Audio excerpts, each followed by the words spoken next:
back to another episode of Sports Weekly, episode 106. Today we're going to be going over when the Cyclone women's basketball team snapped their little mid-season skid and a tough road ahead for TJ Otzelberger and the men's basketball team. I'm Henry Annan, the assistant sports editor at the Iowa State Daily. I'm Aleigha Bailey. I am the sports editor at the Iowa State Daily. The women's basketball team ended a mid-season skid, saw a lot of publicity at the start of the year, very positively, most notably from ESPN's personality Pat McAfee.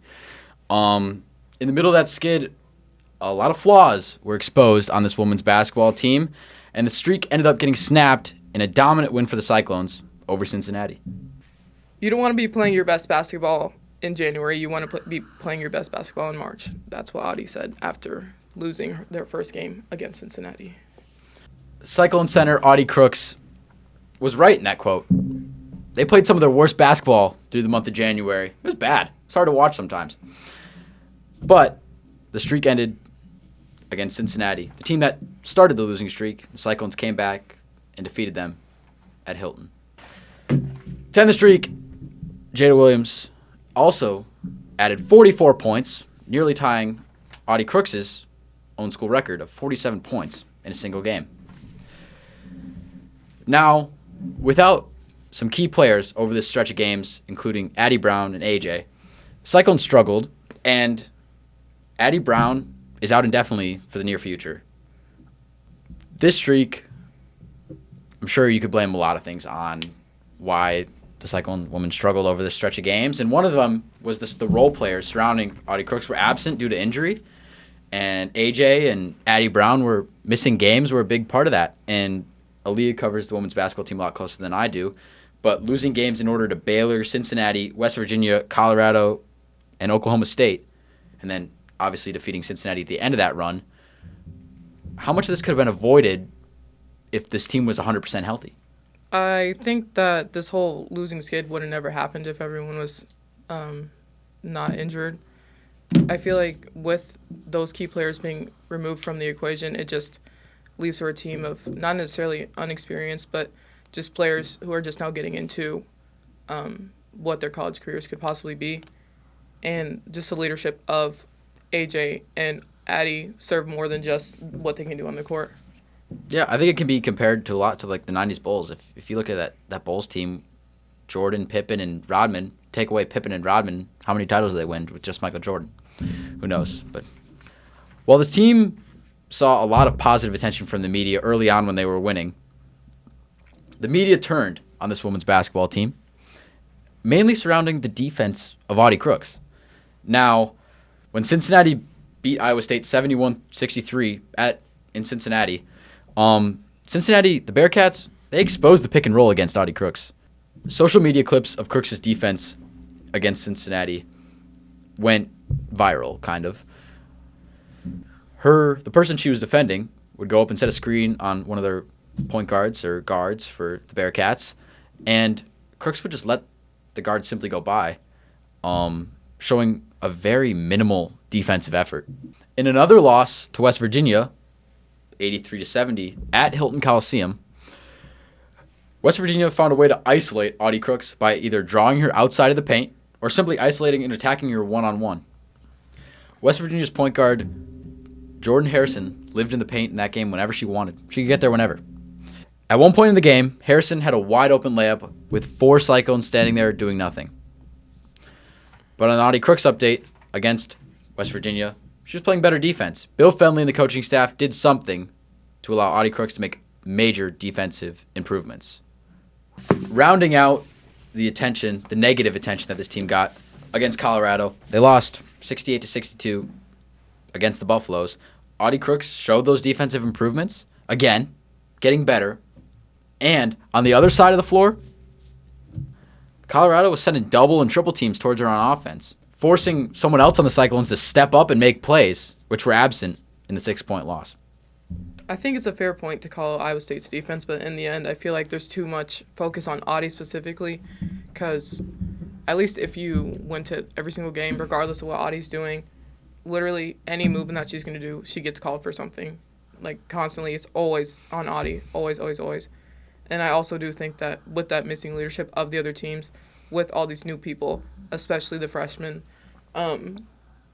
Fenley has mentioned how like just getting into like sticking to the program for the entire team has also affected like players trying to do what they want personally, and it's not really working out. So I think like the defense is bigger than just Audie herself, and that yeah, there is definitely room for improvement, but it can't all be led to Audie when Audie's also doing so much for the offense. And now at the break, it's time for Threads of the Week.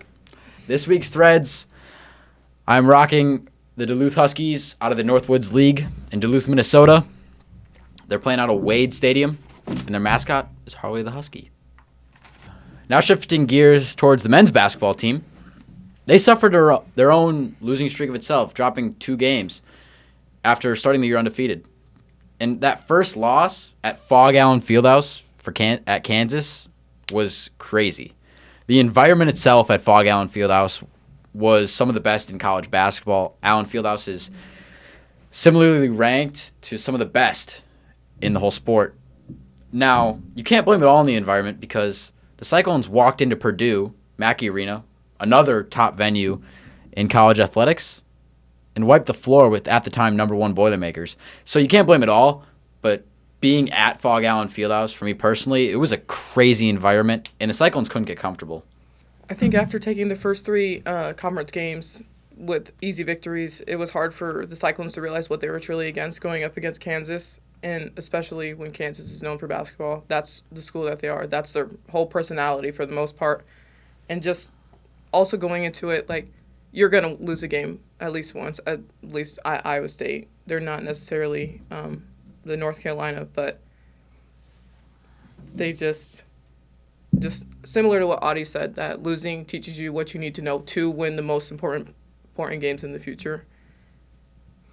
Yeah, some of those important games are coming up for the Cyclones. Over a 2-week stretch, the Cyclones are going to host Baylor, travel to TCU, host Kansas here on Valentine's Day at a noon start at Hilton Coliseum, and then 2 days later turn around and host Houston, and then round out that 2-week stretch traveling to BYU. And at BYU, facing one of the best prospects in the NBA draft.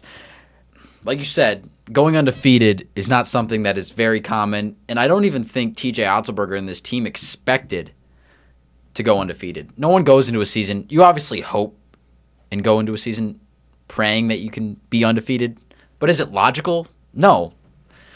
So this team has a tough stretch ahead, and going back to that first 2-game losing streak that this team had, it hurt. Now, after this team got out of this streak, we were able to speak with TJ Otzelberger, and I asked him personally if he ever thought about changing his defensive identity. The response, a simple no from Otzelberger. From what I can gather about TJ is that change isn't what they need. It's just focusing on the big 3 of Joshua Jefferson, the king of triple-doubles at Iowa State, Milan, I don't know how to say his last name. Momcilovic, and Tamin Lipsey. The focusing on what they can do is a lot more important than changing the entire program. Yeah, all 3 players are ranked in the top 100 players in college basketball, especially Momcilovic, who's ranked often lower than the other 2. But Momcilovic is currently leading the nation in three-point percentage, shooting over 50%, around 54% from beyond the arc. And when you're one of the best three-point shooters in the country, teams aren't going to be giving you open looks. So connecting with Lipsey and Jefferson, along with some other role players, and Killian Torrey and Blake Buchanan, the key to this basketball team winning is using everyone's individual strengths and using them to succeed together. Now it's time for our tweet of the week. And this week's tweet comes from Cyclone Larry. Cyclone Larry reacting to the Big 12 schedule release. And the Cyclones will make their first ever trip down to the University of Central Florida, just a few miles away from NASA's Kennedy Space Center, where they will play their first ever game down there. And Cyclone Larry reporting on it, "You'll never take me there alive," reacting to a meme of "I hope you enjoy Disney World, old friend." The full Cyclone football schedule is available on the Iowa State Daily website. And if you want to be featured on next week's episode of Tweet of the Week on the podcast, you can tag me, Henry_Annan, on X.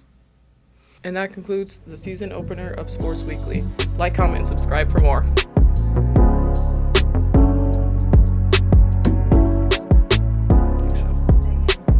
And cut.